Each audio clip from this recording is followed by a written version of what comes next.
सन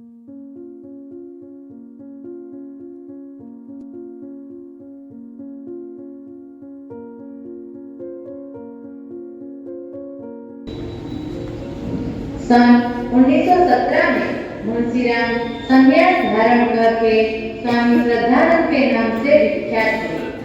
स्वामी जी ने गुरुकुल की स्थापना, धर्म प्रचार, सत्य धर्म के आधार पर साहित्य रचना, वेद पढ़ने व पढ़ाने की व्यवस्था, धर्म के पथ पर अड़िग रहना, आर्य भाषा का प्रचार करना, आर्य जाति के उत्थान के लिए हर प्रकार का प्रयास करना आदि उन्होंने अनेक कार्य किए और इन्हीं कार्यों के फलस्वरूप स्वामी श्रद्धानंद जी युगों युगों तक अमर हो गए।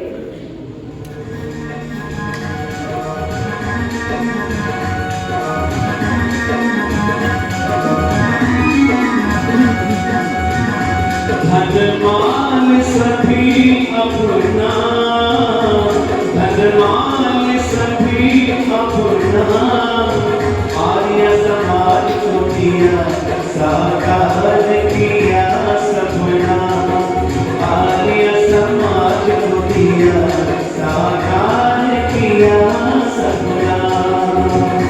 स्वामी श्रद्धानंद प्यारा है।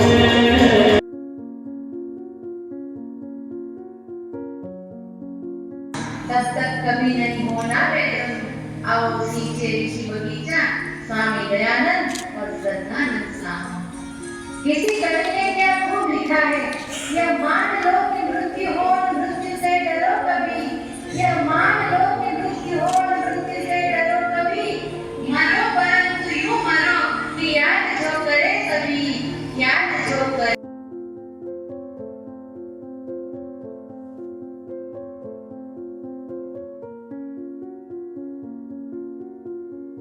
આ શ્રદ્ધાનંદ બલિદાન દિવસના સમારોહમાં આર્ય સમાજ જામનગર વતી હાર્દિક સ્વાગત કરું છું।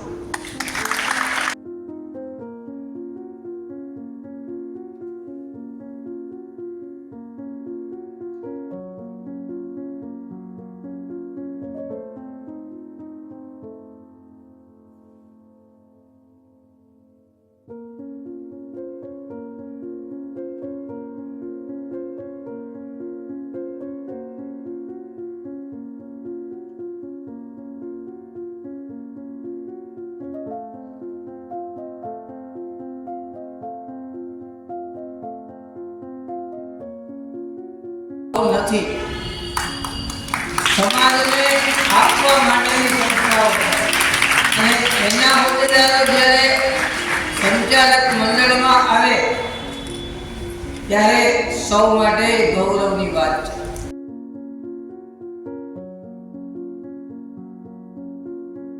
વક્તાએ કહ્યું કે જે જામનગરમાં પછી આર્ય સમાજ હોય, વિકાસ ગ્રહ હોય કે અન્ય સંસ્થાઓ એવી જે છે એમનું ઘણું બધું યોગદાન સમાજ માટે અને આખરે રાષ્ટ્ર માટે છે।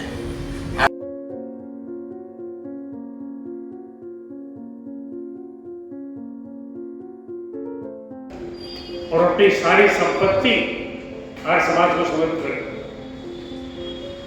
और गुरुकुल की स्थापना के लिए उन्होंने निश्चय किया था। गुरुकुल की स्थापना के लिए 30,000 रुपये की आवश्यकता थी। उस समय में 30,000 रुपये आज के 3 करोड़ के बराबर हम समझ सकते हैं।